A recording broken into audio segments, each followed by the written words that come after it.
امروز خیلی امتحانم سخته خدا. ببینم این امتحانت چقدر 1 ساعت و نیم. 1 ساعت و نیم؟ باشه برو منتظرتم.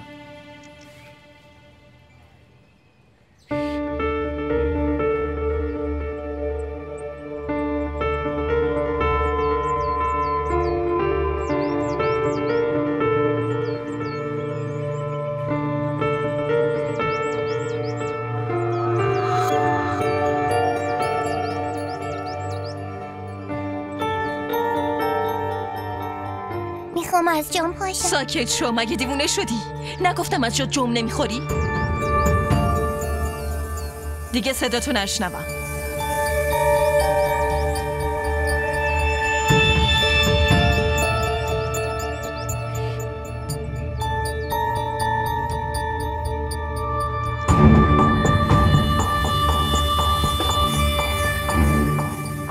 زن داداش مسعود، تو گرما کباب شدین.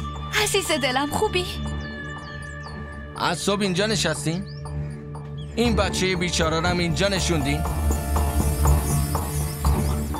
تو رو خدا پاشید بیای تو، خواهش میکنم بیای تو. تو اونجا چی کار میکنی؟ مگه نگفتم تکون نخور؟ بیا اینجا بشین ببینم.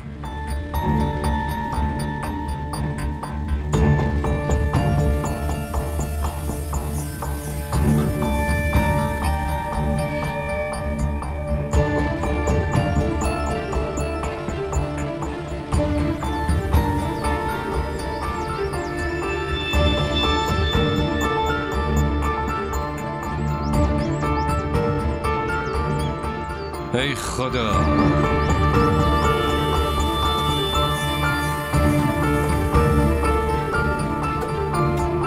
ترلان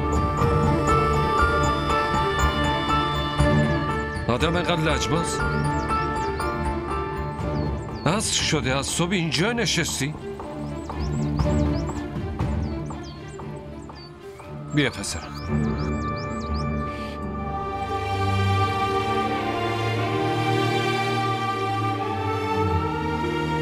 آخه تو داری منو اذیت میکنی، نه خودتو. این بچه کوچولو رو کنارت اسیر کردی. کاش که با صدای بلند با هم دعوا میکردی.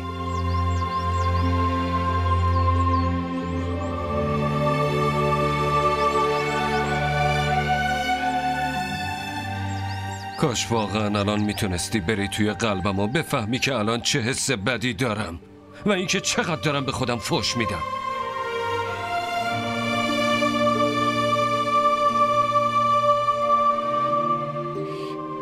پاشو بیا بریم تو. ترلان پاشو بیا بریم تو. ترلان پاشو، وگرنه خودم بلندت میکنم ها.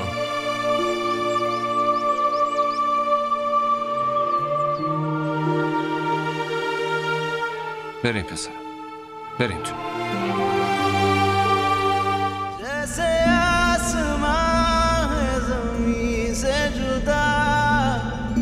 जैसे